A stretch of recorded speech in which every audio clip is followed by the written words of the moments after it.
with a couple of questions here. Love this one. How do I teach my teenage son to gracefully end an argument?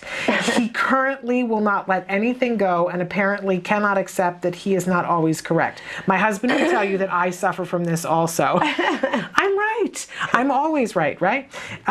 Usually that's the woman's prerogative, but this is a teenage son, and sometimes people get stuck, right? And they don't know how to end an argument. It really is quite an art. What would you recommend? This is a difficult thing to answer because I don't know really the functioning of this teenager, but I would suggest that you try to find out what aspect of continuing the argument, I guess, is maintaining his behavior. In other words, what aspect of it is reinforcing to him that he wants to maintain this? So it could be a variety of things. Like, for instance, some people just enjoy arguing, period, because it's dialogue. Okay, Right. so it's, you know, conversational in some ways. So you have to Lawyers, I mean, all they out. do, their job is to argue. Absolutely, Yeah, right, it can be very fulfilling sometimes. Absolutely.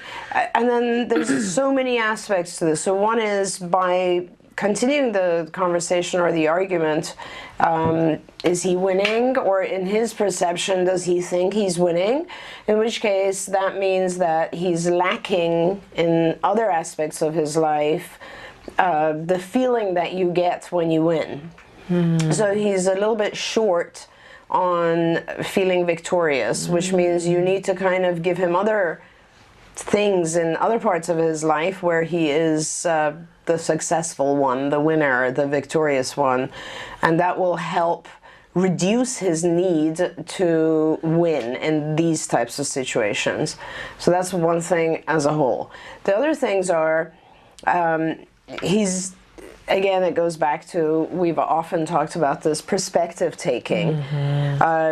Being able to understand that if you win, that means that the other person is losing, and being able to have empathy towards the loser usually reduces our need to make other people lose, because we feel bad about it. So people who are not argumentative are usually people where their need to win is less than, you know, the empathy. So they have more empathy, they don't have a huge need to win, and together then they give up. Okay, so both of those things would possibly be lacking because he doesn't know how it makes the other person feel, and he has a huge need to win. So let's give him his winning need somewhere else. Okay. And let's make sure he understands that he's, by continuing this thing, he's making the other person feel bad. And so those are kind of just two examples of how you take a situation and you try to break it down. You have to start with what is his reason for doing this, and what does he gain by it. And like I said, it could be that he feels victorious or something. Most of the time when people, and you know, apologies because mom says, or whoever wrote this says, yeah, mom, I think, says that you're the same. Most of the time when we're argumentative, it's simply because we're not feeling, I guess, strong enough or victorious enough in other areas of our life. And if you feel like you are strong enough in other areas, you are a winner in other areas, you won't necessarily argue everything to death. Okay, interesting. That's good advice for all of us. Fascinating. Okay. The other thing I just should mention behaviorally is when he starts to get into this argumentative thing, you know, you might want to consider having the other person just walk away just to see how he reacts to it. And then you would really have to sit down and have a conversation about it if his functioning allows that. Okay. And say, look, you made this person feel bad and that's why they walked away. Interesting. Very interesting. Just okay. some ideas. Great. Somebody wants to know, what do you recommend for summer activities for kids on the spectrum? Oh, there's a lot of stuff. If your child needs to catch up with certain things, then I often look at the summer session or period of time as a good opportunity to catch up. With a lot of, excuse me, with a lot of our kids at CARD, we actually, we're year-round, so we actually have our kids come in and double up on therapy during the summer because it's awesome. We love to have our kids at the centers. so that parents also get a break during the summer if that's something they want to do. But so if you are in an ABA program, summer is a great opportunity to increase hours to teach specific things that need to be caught up. If the child has any kind of academic delay, summer is a great time to do those things. Other than that, there's a ton of camps. So there's does it say where they live? No, it doesn't. So there's a lot of things in California, for instance. There's oh my gosh, there's a variety of things. Yeah. There's everything from surfing, of course, with surfers healers or surfing. Yes, in fact, we on the 1st, our team is going to go and film them surfing. Oh, awesome! That's yes, fabulous. with Surfers Healing. Yes. Yeah, that's terrific. They're a terrific group. So that's one thing. Then there's also, of course, social skills camps or groups where you actually will take your child there all day, and then they're doing a variety of social skills types of activities. Isn't our theater thing in San Diego, the Cox thing, this summer? Yes, the inclusion films. And in fact, Joey Travolta does inclusion films, and he does workshops around the country and in Canada. So you should check their website to see if he's going to be anywhere near you. Right. I have heard so many great things, whether it was younger kids that did inclusion films or older kids that then found their niche, the thing that they were going to do that may or may not have something to do with film. And I get chills literally when we talk about it, because it's every parent that I've talked to that has put their child through inclusion films has said wonderful, wonderful things. I can't wait for Jem to do it. Yeah, it's very, very nice. And I know that, is Jem doing it this year? No, he isn't doing it this year, but he has, I think he has to be one more year old enough to be able to do it. But I'm so excited for him to participate in it. That's really awesome. And there's a billion other things too. There's, I know, a softball camp for our kids. There's a lot of other camps around. So, summer, I think, is a good opportunity either to catch up with some things that might be needing some extra help, or just to do social activities, because our kids always tend to need that too. Absolutely. And because we talked about inclusion films, you mentioned theater, a lot of our families have reported that their kids love doing theater, that it doesn't have to be inclusion films. They do the whole film production and the acting on top of it, so you get all of those different skill sets. But just taking an acting class sometimes, and more and more of those are springing up, where some of them will specifically be for kids on the spectrum. Other ones, you just include them in it. I think that's a really fun thing to do. That's right. I think even Second City is developing some programs right now as well. Yeah, there's amazing. A lot of... Yeah, they're a terrific group as well. And of course, the other thing is, during the course of the summer, you just, this is also your opportunity to spend more time with your child and to, just bond a little bit. So that's how I look at the summers. That's a good point. Yeah, really good point. Our kids are so busy all the time as it is. Yeah. Another thing is, a lot of parents will use the summer period to do a lot of assessments. This is either medical, biomedical assessments, or other types of health. And I tend to look at the summer as a good time for my kids to get their checkups and dental, vision, all that sort of stuff. Absolutely. And not only that, thinking about doing, if you're going to incorporate something biomedical, starting it earlier in the summer, because sometimes there's a little bit of a period of adjustment that comes with some of the biomedical things. Right. And it might be easier, to do that. That's right. In the summer. Yeah, and anything, that's a very good point. And on that point, other things that might interfere with your child during the school year, for instance, if you're going to be doing a program to work on the child's sleep, right? And they're going to have problems with sleeping for a bit, that's a good time to do it in the summer, so that they can actually not worry about having to get up early in the morning. Right. Those types of things. But I generally speaking, for most of our parents, I think it's just really helpful over the summer to increase some of the skills that help our kids be more independent in the coming year. Absolutely. You mentioned assessments, and today you have a very big event that's happening today. Tell us what's happening tonight. Well, our assessment center we're doing our sort of grand opening of our assessment center in the Woodland Hills Clinic, which just opened, and that is tonight. We have Dr. Evelyn Garcia, as you know, who is in charge of our assessment center, and all of our lovely psychologists there who do all sorts of testing. I'll be there, and you'll be there, I hope. And, I have a school thing tonight, okay. So I'm not there, unfortunately. But we have a lot of people coming tonight, and we are just going to, show them around, tell them a little bit about the types of stuff we do in assessments, and welcome the community, because from what I understand, there's still a very big shortage of people who know autism and are also licensed and do testing and standardized assessments. So, but if people are in the Los Angeles area, I know that you can make a reservation. If you go to the CARD Facebook site, you can make a reservation to go to the assessment center. Right, and it should also be hopefully on our website. I believe it is as well. Right. And so really a very fascinating event and an opportunity if you want to be able to meet Dr. Granpeesheh. And I think it starts at 5:30.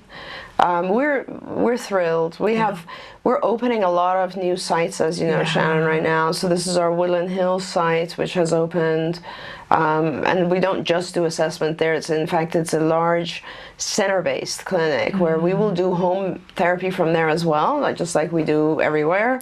Wow! But it's center-based, so it's a larger site so that the kids can actually be dropped off, and it'll be sort of like a school setting for our kids. And through the year, not just the summer, through the year, the kids can be brought in anytime for therapy there, so the parents can actually start to live a little bit. Well, and maybe we should take a moment to talk about that. The differences between a center-based system and what everybody else has been doing for a while. Because I know I talk to people in other areas of the country, and we talk about California and how did I get ABA, and that there was funding for ABA, and people go, oh, how amazing and how lucky you are. And believe me, I know on a daily basis how lucky we were, but I'm always mindful of the fact how difficult it was, because we were two working parents, and you can't do that. When you have a home-based program, somebody has to be home. I still worked from home, changed careers to work from home, but it's difficult, and it's extremely difficult. And there were so many parents in California that I would talk to that I would say, "Did you do ABA?" And they would say no, and I would say, "Why not?" Because both of us needed to work, or we were going to lose our house. Couldn't afford it. Yeah, I know. It's horrible, and it's been. And you have to. I mean, California. We're in so many states that I see so many parents. California is such a wealthy state. Yeah. I don't think people even realize that. Just having the ability to, let's say, have a home where you can have therapists come in and work is just unusual. You look at the southern states or the Midwest and so on, and sometimes we have families who are living in a trailer. Yep. And it's very, very difficult for them. And we've had a lot of constraints around this because some of the funding sources, for instance, regional centers in California would not really allow center-based. Right. And somebody had to be home in order for your child to have therapy. Well, and they did not want center-based because their thought was that, I don't know who put this in at what time, I'm not sure, but their thought was that parents are such a vital part of this that they need to be at every single session at home, and through the process of doing therapy in the home, the parent will get trained. And so the reason they wouldn't let us to have therapy at centers is because their perspective was the parent needs to be there. Yeah. And so it's taken me years and years and years, and we just submitted a bill which I think is passing, and the whole concept with that was, I will train our parents. That's not the issue. I can train the parents. I will want the parents present at clinics when we meet every week or every second week, so that they are not only trained, but they're involved in the program, because I agree that parent involvement is a huge part of the program. Yeah. But having said that, I don't think that something this intensive, I would not be able to function if someone told me, by the way, we're going to be in your home 30 hours a week and you need to be there. Yeah. That's just impossible. possible? How It definitely shakes your life up. It does. Exactly. You do it because it's a wonderful opportunity to help your child, and we did it. But it is, and I know it's hard for parents who are dying on the vine waiting to get the insurance reform in their state so they can have that. But we always like to remind people that it's still hard. It's very hard. And then for the center-based, though, it's a bit of an answer to a prayer to a lot of people's difficulties. It's awesome. For many reasons, it's a win-win situation. Not only, well, first of all, it's all one-on-one, right? Yeah. So it's not like we bring the kids in and now just because we're at a center, they have to share attention. No, it's absolutely the same therapy schedule. So you have your team of therapists, they change shifts, they're at the center. Yeah. Your child will have their own personal space. It's not like they're in a classroom. They have their own space for instruction. What is fabulous about it is that we will have enough kids around where if there is another child that's appropriate for your child, we will then have the ability to start doing some peer type social work together just like that because they're there. Sometimes it doesn't work out. I mean, some of our centers have been center-based for a long time. Like Austin, Texas has been center-based for a long time. Virginia, we have a clinic-based and we have a school. So we kind of know sometimes it won't work out to have two kids together, but sometimes it's the best thing that could ever happen, and our kids really learn from each other as well. So I think it's a fabulous thing. Parents are very, very they just love the idea of being able to drop their kids off. Sometimes we have kids all day long, and sometimes it's after school. They'll come to us and it's after school. It doesn't matter. We love to do it. So that's our Woodland Hills location. We're also just about to launch our Thousand Oaks location. I think in about 2 weeks or so they're opening there. And that will also, all of our centers will, as of next year, offer center-based. All of our centers. So that's amazing. That's now, I don't know, somewhere around 25 locations. So Thousand Oaks is opening. We're opening another location in San Marcos, which is right by Camp Pendleton. That's for our military family. I mean, it's for all families in the region, but we specifically picked that location because we have so many military families that need help. So exciting. And that'll be an awesome site as well. I'm very excited about that. As you know, we now have 2 locations in Connecticut. Boston is opening, and then of course we have the one in Sandwich, which is closer to the Cape, and I think we're opening one now very shortly in Baton Rouge, and then we're going to start developing the whole South and opening there. And I think we're splitting a couple of our other offices. I'm hoping to open one in West LA side. Wow. So yeah, I mean, our offices get very big, very fast, and it becomes unmanageable. And you know, a lot of parents who are with CARD, I guess their #1 complaint is scheduling, and it just becomes very, very, very difficult to manage when you have. I think it's like when you reach 100 kids, which means about 100 therapists at a site, it's unmanageable. Yeah. So it's much better to split and have like 50 as your maximum, and that seems to work out much better. I can only imagine when you have therapists that are coming. Our first year we were a 40-hour program, and I still have a lot of the schedules because I kept so that someday I could show Jem and go, this is what we did. Yeah, it's crazy. Because our entire lives were scheduled, and there are A weeks and B weeks, and you have to know where you're supposed to be, when you're supposed to be. You really have to have some military precision going so that you know, because we would have to go across town to go to an OT appointment. You guys know, you know the drill.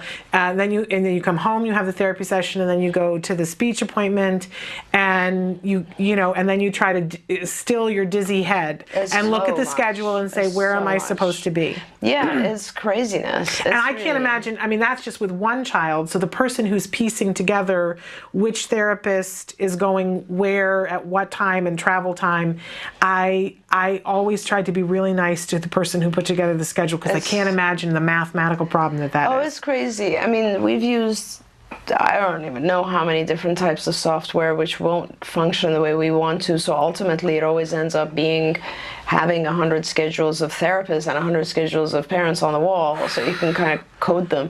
The reason it's difficult is not just pairing these people up into groups or figuring out, you know, it's not as easy as just saying, oh, I have these therapists on that case. It's the the funding sources all have different requirements for credentials, so you also have to look at each parent's funding source. Sometimes, as you know, in California, a parent will have 3 funding sources. So then every session has to be provided by the type of therapist that qualifies for that particular funding source, which is crazy. And then, of course, you have to make sure, like you said, that they can drive from one location to the next and get there on time. But then don't forget, we also have employee regulations. You know, like, so we have to build in lunch periods, we have to build in breaks, and we have to kind of consider the personality and the demographics of the staff. Like sometimes with my little girl clients, I don't really want a huge guy therapist. But I'd rather have the male therapist with my 16-year-old Asperger's kids, or you know, so it's a lot of stuff. I can't even imagine. I can't even imagine. We should take a short break, and then we're going to come back. We've got a question that I want to make sure that we get to, so stick with us. Welcome back to Ask Dr. Doreen. Dr. Doreen Granpeesheh is here with us. We have kind of a lengthy question here. Hello, Dr. Doreen and Shannon. My daughter, 14, on the spectrum, mainstreamed, very functional, good grades, but double sense, sarcasm, and perspective taking is something we're working on. My other daughter, 16, who is neurotypical, argues with me and gets upset for different reasons, but of course later we're hugging and kissing when the issue is solved. But the one on the spectrum does not understand how come she doesn't like mommy before and then she kisses mommy. We tried different social stories to explain to her that people argue often and later they get to a point that that doesn't mean that they don't like that person, but in her mind, that switch is not willing to understand this concept yet. Please, any approach will be helpful. Thank you so much. Love your show. It's hard for kids to understand when people seem adamant about something and are arguing, and you, bless your heart, you have your hands full. Two girls that are teenagers, and you know you're in the trenches with the 16-year-old, and that's hard enough. But then you make peace with the 16-year-old, and the 14-year-old doesn't understand it. Right. And I think what you are missing, what you're trying to teach actually to your 14-year-old is the concept of forgiveness. Because I don't think it's, I mean, I think we all in general life, you know, the reason that we make up is because we forgive. And forget, I guess. And I think there's different levels of forgiveness. Sometimes we don't really forgive, but you know, other things become more important, which is, I don't want to have distance with mommy, for instance. But I think that's what you're focusing on, and I think we do have a lesson about forgiving. But really the concept of forgiving, on skills, I mean, the concept of forgiving is, so you would want to kind of draw out maybe for your 14-year-old and say there's different types of arguments. So one argument, you find a solution and then everybody's okay with it and it's over. Another type of argument, you might never find a solution and people might still disagree with each other. But that doesn't mean we can't keep talking to each other and loving each other. Exactly. So for instance, you'd want to give more concrete examples. Like we might have differences of opinion. Like your favorite color might be pink and mine might be white. Now, we don't want to convince each other because it doesn't matter. Everybody can have their own favorites. But if we did want to convince each other, that would cause an argument because we're never going to agree because you have your own favorites, I have my own favorites, and that's just the way it is. Now, given that situation, do you still love me? Right. You know, do I still love you? So place an argument in front of her and make her realize that disagreements can exist in the same space as love. And also that, like, if a disagreement becomes, I guess, animated and turns into an argument, it has really nothing to do with love, and that you can, in a lot of ways, forgive people for having hurt your feelings during that argument. And that's what forgiveness is, that you always go back to that relationship of love, and that's a solid state that's not going to change. And I think that's what it is, because I think it might be you know, maybe scary and young children are this way as well, where they think you might stop loving them if you have an argument. Yeah. So I think making sure that she understands the stability of that love relationship regardless of anything else, because truthfully, I mean, what could our kids do where we would ever stop loving them? Nothing. Right. So therefore, that stays regardless of anything else that happens. But then also we forgive our kids all the time.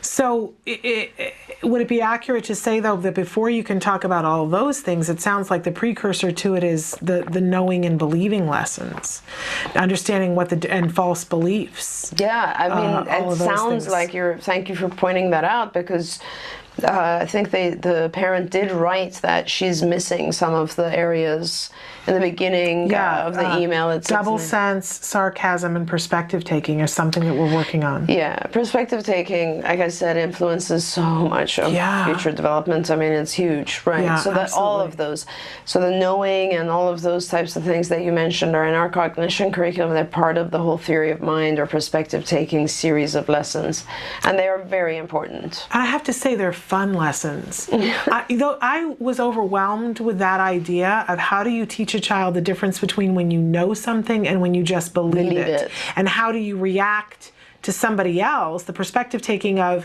is this a belief for them or is this something that you can know, and how do we react to that? That whole thing overwhelmed me. How do I teach that to a child on the spectrum? And yet the lessons were actually very fun. Yeah, they are fun. And we capped it off, I guess, at a certain point, because some of the things we feel we know, and know, of course, is something, I suppose, that is consensus on belief. Produces knowing, right? It's like if everybody agrees on this thing, then these planets exist, let's say. Even those change. Right. Truly. As we know. Yeah, it's so, like, getting your hands around some of these things, it's really difficult. So how do you teach it? But absolutely. Yeah, so we've developed some fun ways to teach those things. But it is a very extremely abstract type of concept, and it's hard for our kids. But I think, and you have to keep working on these things. As you know, Shannon, teaching those individual concepts can take a long time. Oh, yeah. But for this family, I really think it's important for the 14-year-old to understand that everything else can happen, but the love relationship still remains. Yes. It's kind of, in psychology, when we study this, it's called state versus trait. And it's sort of like a trait is something that's more, it's there and it's stable and it's part of you, and a state is something that's changing over time anyway, because the state of, so sort of like that love relationship is there. Now, sometimes we might hug, sometimes we might argue, but the trait of us being together and friends and all that remains. I love that. That's great. Okay, talking about inflexibility, how do you work on inflexibility issues with adults, and conversely too much flexibility? There are some things my son is immovable on, and other things I can't get him on a schedule. Oh, okay, that's what you mean by too much flexibility. Okay. I wasn't really, I've never thought of flexibility to have, to be correlated to scheduling, organization. Flexibility I see more as the ability to set shift fast. So flexibility has to do with just kind of accepting and transitioning and being able to accept things in the environment that happen out of our control or not as we expected it. So that's sort of one thing. Scheduling is more in the area of organization. We have a lot of programs on both of these areas. I think the scheduling stuff falls under task planning in our curriculum, and planning as a whole is a huge thing for everyone. Oh, yeah. And honestly, it's funny that this parent wrote about this, because I was thinking the other day that I've said this, I think, to you before, like one of the key characteristics, I think, of people who are successful in life is the ability to be organized and plan well.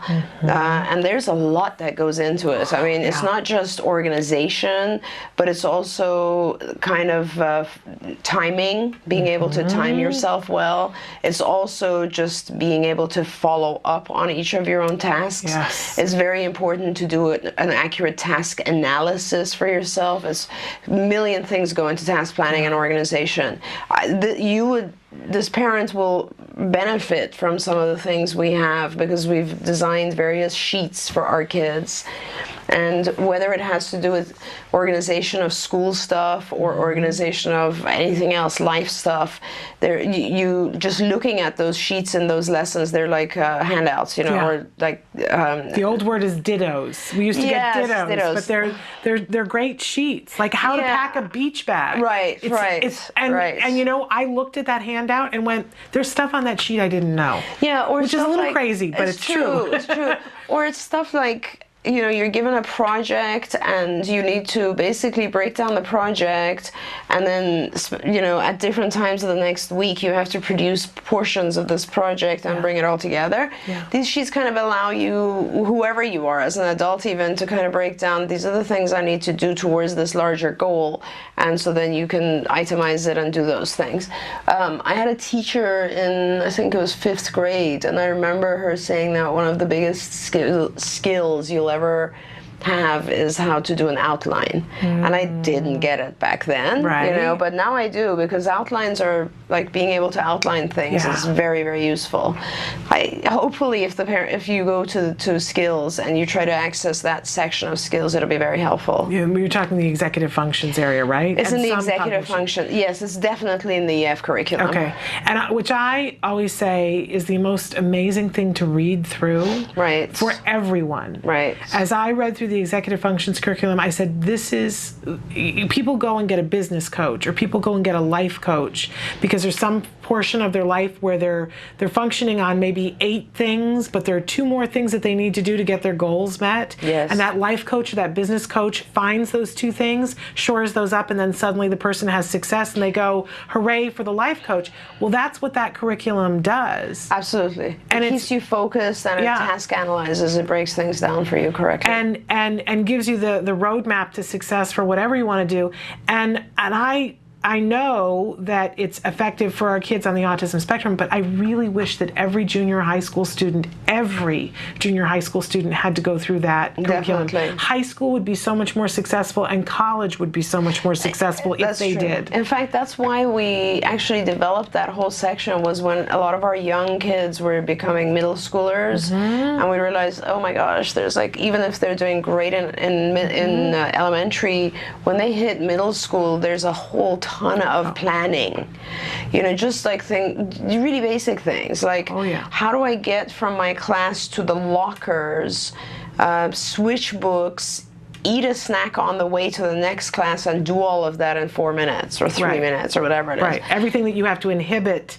I'm not going to stop and talk to my friend in the hallway because I've only got 4 minutes. Time, all the things. Or how do I remember what books to bring home tonight when it's a project that's due in 10 days? Right. That kind of stuff. Yeah. So Amazing. Journaling. There's a lot of stuff in our curriculum about how to use journals to keep yourself organized. Yeah. So those types of things might help this family. Yeah, and it kind of goes hand in hand. I had somebody call me this week, and I heard the thing that I hate hearing, that I continue to hear, newly diagnosed child, and the phrase that was said to the family was, don't do ABA. Your child is so high functioning, make sure you don't do ABA. Oh, I can't believe people say that. I know. And then, and honestly, the week before, it was somebody who said, oh, my child is so profoundly affected. No, Shannon, we're really low functioning. We've been told, don't bother doing ABA. It's not going to work. And it makes me crazy to hear both sides of those things, and to find that people are still saying them, and in metropolitan areas where they should know better. That's crazy. That they're saying these things. But I brought that up amazing. Because for so many people who have those kids, Nancy and I have started to refer to them the middle kids. Yes. We're in the middle. They're not quite all the way teenagers or adults yet, and they're not recovered, but they, have made a great deal of progress, and there's more that could be done. Right. And this executive functions curriculum, I think, that's the stuff, right? Really important. But that's very sad to hear that people believe that ABA is not for the lowest or the highest functioning kids. I mean, ABA is for everyone. It is, and then maybe that's what's hard for people to believe. Yeah. That it works really with everyone. Yeah. Yeah, Absolutely. that's the answer. Unfortunately, the parents didn't listen to that and said, you know, we're going to make some phone calls, but you know, it is so disheartening to me that there are a group of kids and there's things like the executive functions curriculum that they could make such progress with, but parents are being told, oh no, your child's so high functioning. It's like saying your child's leg is only slightly broken, we're not going to bother to do anything for it. Exactly. Good luck with that. Exactly. Let me know how that goes. That's a good example. Yeah, it's a fracture, we're not going to put a cast on it. Right. No, I get it. I understand. And you know, when I do these meetings with you or these shows with you, I always remember that one of the things that I'm trying to do for skills, but there's like so many revisions we're doing for skills 2.0, 2.5, and 3. Like there's crazy amount of good stuff coming on skills. But one of the things we've talked about here is a lot of parents have asked us to separate the domains and allow parents to have access to individual lessons without becoming a member of skills, which is perfectly fine for me. There's a lot of technology that's involved in the engine of skills, and so it'll take a little while for us to do that. But you know, parents like this, obviously, either their child only needs a very small portion of it, or they want to kind of just get in and take a lesson and give it to someone, and we have to make that possible for people. Yeah. So we're going to try to do that. I would like to make the case that, you know, I don't know who and how we talk to, but every junior high school should have that EF curriculum. It's true. It would be amazing. I taught junior high for a while. Those kids need it. Yeah. And that should be its own little class. It's so true. In a perfect world. But we'll keep plowing towards the perfect world. And that's actually, I apologize, but that's one of the things, I don't know when it was, we had a question about things you could do in the summer. Yes. I mean, this is something that would be very beneficial to kids if you really just take one section, like the executive functioning curriculum areas, and focus on those particular skills and teach your child, because honestly, you're really teaching some pretty valuable tools. Absolutely. Yeah. And you just made me really excited, because one of the things that we talk a lot about on the show is finding the area that your child is really good in, and parents always say, how do I find that? And then how do I give them wings? Right. You know, that we see, and we have people on the show that, you know, that they played the guitar and now they're performing and playing the guitar. Right. Or now they're the artist, and, you know, how do I find the thing, and how do I help my child to give that wings? Right. Well, summer is the perfect time to, you know, be asking your child, okay, we're going to do a project this summer. What do you want to do? What do you want to do? What do you want to do? And then the child says whatever it is. And it could be something completely pie in the sky, unrealistic. My child wanted to make a movie about a haunted house. Awesome. And we've been talking about this forever because it takes a great deal of time. But if I were to sit down with him and say, okay, on this day we're going to film this, how do we get from here to there? Plan it. And use an executive function thing to make it happen. Right. And we could do that with anything. If your child wants to learn how to ride a bike or make cupcakes or start a business, kids are creative and they say things. That's right. I want to do this. You know, I think about Christina Adams, that her son was always interested in planes. That's right. So they had a plan to go to an airport. Well, you could do that with a child and go through the planning stages with them. Totally. And these are very easy steps to apply to various things. I mean, just getting our kids at some point to start planning is huge.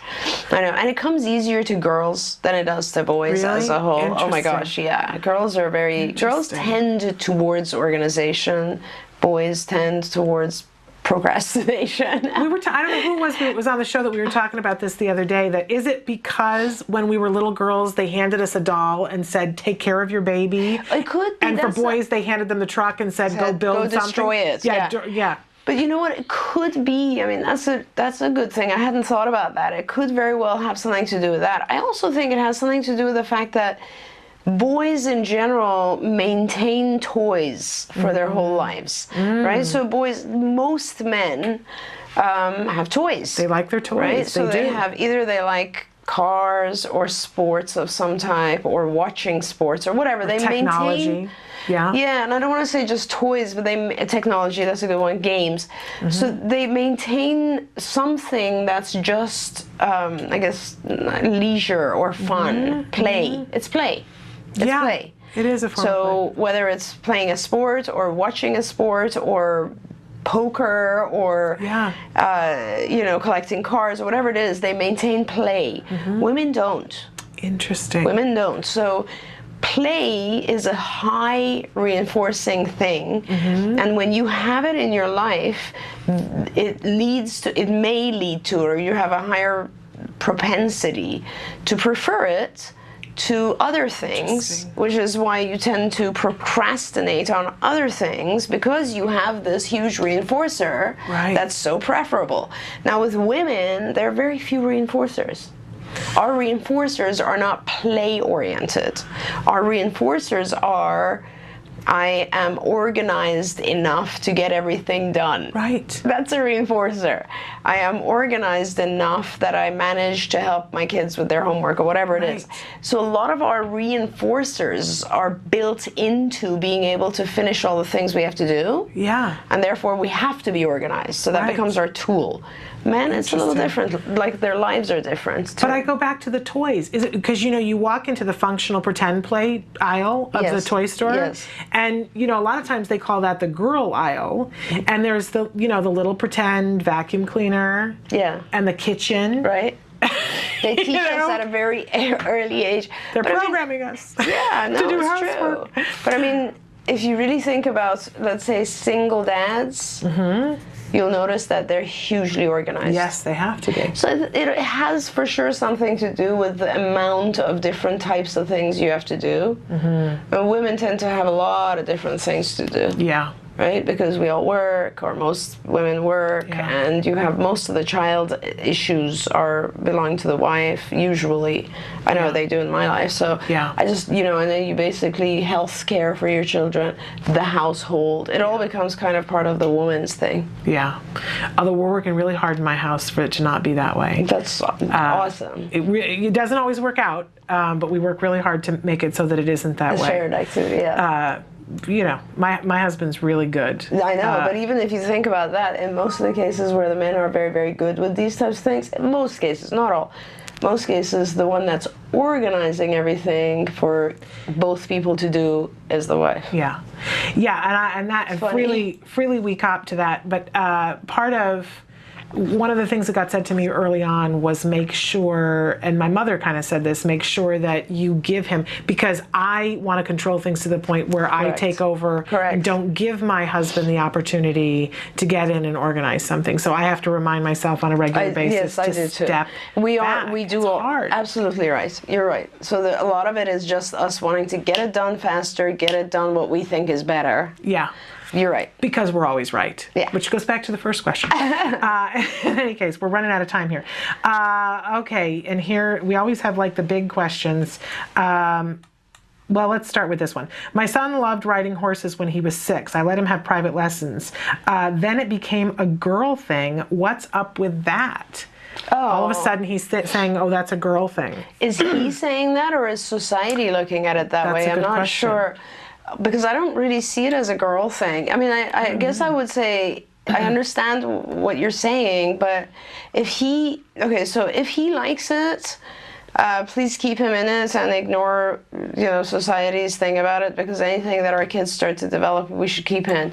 If he's the one saying it's a girl thing and he doesn't want to do it, I don't know, I guess, you could go either direction, I suppose. You could convince him that it's not a girl's thing, and by asking him to write out why he thinks. She's saying society is the one who's saying it. Society, forget it. Just ignore it completely, reward him, build him up, show, just so it doesn't start to influence him in a bad way, because he's hearing it from society as well. Show him all these fabulous male writers that have won awards and all this sort of stuff. You've got a movie coming out, The Lone Ranger, which will help. There you go. That will help, definitely. So that will yeah, help. But society is so funny about gender issues. Society is very funny about gender issues, and things change over time too. So it's like kind of, today it might be considered a girly thing, and 5 years from now it'll be the thing. Right. Maybe just because of Lone Ranger coming out. I mean, it's just so ignore society and pursue it, because it's so important for our kids to have something they're good at and they enjoy. And absolutely. Horse riding, which in therapeutic terms I guess is referred to as hippotherapy, a lot of people say that it actually does give the child quite a bit of sense of confidence, because they learn how to control such a large animal and so on. And so I think it's a very good thing for and him. It's good for building core strength. Oh my gosh, too, it's for awesome. Kids. Yeah, wonderful. Okay. And she wrote in and said that it seems that all the horse camps are for girls. That's what the problem is, I see.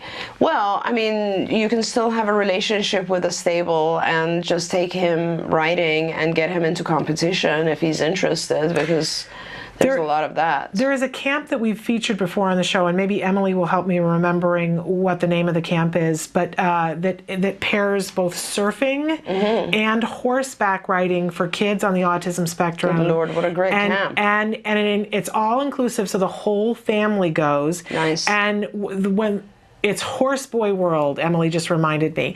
And I know that they did them on the West Coast, but they were looking to do some on the East Coast, but you should look into that, because it sounded amazing to me. The whole family goes for like 4 days, and the first thing that they do when the kids get there is they take the kids and the dads to do something, and the mom gets a massage. That's the first thing. Oh my God, how nice is that? How clever. How like awesome thinking is that? That's right. And when we interviewed them, they said the whole reason for that is that the kids are going to do some really exciting things, like they're going to go surf and they're going to do some horseback riding. And if mom is tense, then it kind of trickles down. And so the first thing they prioritize is having mom be relaxed and have buy-in. That's very, very nice. Very smart.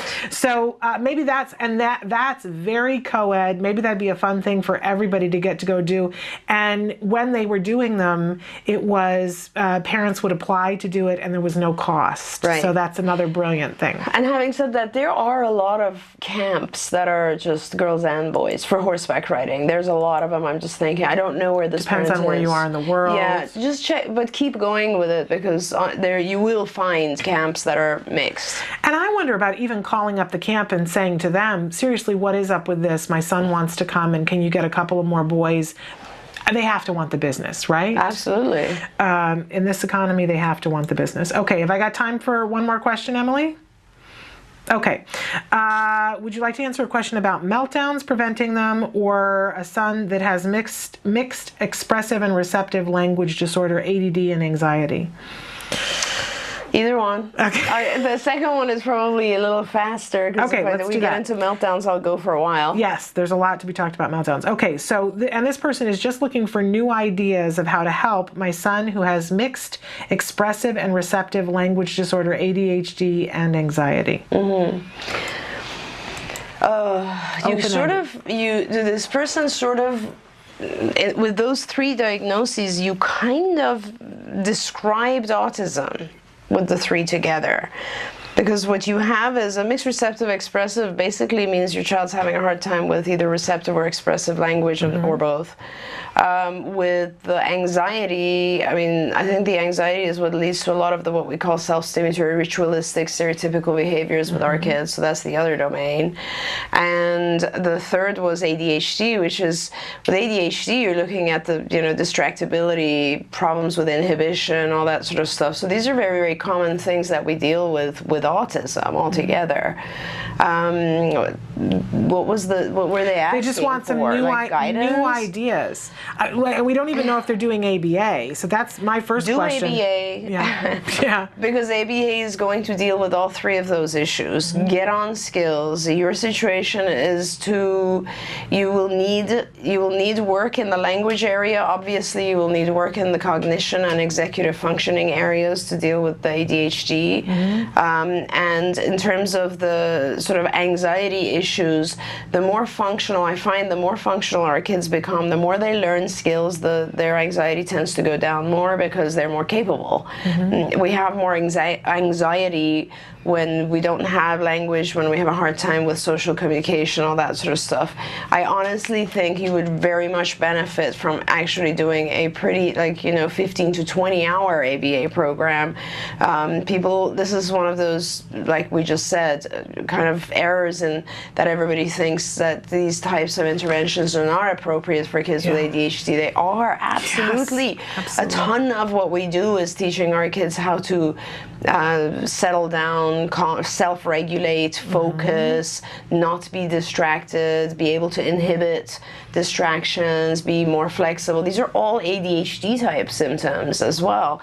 And not to mention that, of course, a lot of as our kids learn more and more tasks in language, it influences all this other stuff. So really, mixed receptive expressive used to be a diagnosis that we used very often with our kids, where the child had gotten to a very high level of functioning, and we kind of wanted to gradually take the child out of the spectrum of autism.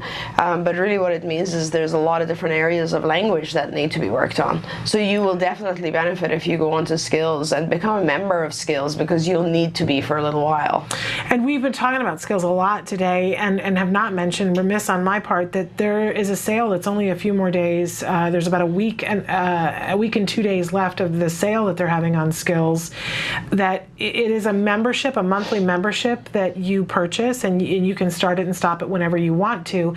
It's 20% off right now, and that's a great deal for just 1 month. But if you get it, you have 20% off the lifetime of your subscription, which is amazing. The subscription, I think, is for an individual is what, $75 a month? It's somewhere around there. So it's not really that high if you think about it. $75 a month over the course of a year is so minimal. You will not believe what you get when you're in there, and you can go in and test it out. It's just amazing the amount of information that you get by being a member. And I know that parents, when you hear any number, adding it to your budget, you go, oh. But if you stop and consider, what have you bought just books this last month that you've gone to the bookstore to buy? I know I would buy a book to see what ideas I could find in the book, and have to read the whole book and not have the time to read the whole book. So if I bought 2 books, it's the same at the regular price, but we're talking about 20% off of that. And you don't have to go searching for the answer. It's like buying all the books with all the lessons in it and having access to it. And then on top of that, just having the IEP language. Yeah, that's what I wanted to say. There's certain key things in skills, I think, that you can't really even get anywhere else. You can't get in a book. If you really want to know how your child is doing, the assessment in skills is the single thing out there that'll let you know that, because it's hundreds and hundreds of questions in all areas of functioning. It will give you such a clear picture of what areas and what specific areas, what specific skills your child needs to learn or is very strong on in every possible functioning area. I mean, that in itself is hugely valuable, I think, is being able to figure your child out. That assessment, when you answer just yes/no questions, it'll take you a while, but once you answer all those questions, you have a picture. That's very valuable. And then everything that your child is not doing, there's a lesson, there's an IEP goal, there's teaching points, there's materials you can print out for your teacher. There's like a ton of things in skills. It's very useful. I'll tell you, the biggest issue that I hear from parents is, I know that there are all these things, and it's too overwhelming. Well, not that it's too overwhelming. It's like, which one do I need now, and focusing on that. Because at different times I have gone to skills and said, okay, right now I need the behavior intervention builder, plan builder, also part of it now, which saved my keister at the last IEP meeting. Totally changed the whole game for me. And so that was what I needed right then. And then at other times I need the lessons. At other times I need the assessment before I go to the lessons. At other times I need the IEP language. At other other times I need the progress charts to be able to compare and say, this is where we are, this is where we need to get to, this is how much work we need to put. So I think at different times use different things, and to not allow yourself to be overwhelmed by that, because there are so many things about it that are great, but just when you sit down and focus, what do I want to accomplish right now? Right. And start there. And I love skills, and anytime you need help being pointed to how can I use this in the most efficient way, write those questions in, because I love talking about it. And I keep or call. There are people, I know that Alan works, and I've called Alan before, and I know many of you have called Alan. If you call skills, that Alan is generally the person that you'll talk to. So helpful, and the soul of Buddha. Alan is patient and kind and considerate. So in any case, we are definitely out of time now, and we did get 2 more questions that came in towards the end. We will save them towards next week show, but I thank you so much. This has been so much fun. Thank you. I learned so much today, as always.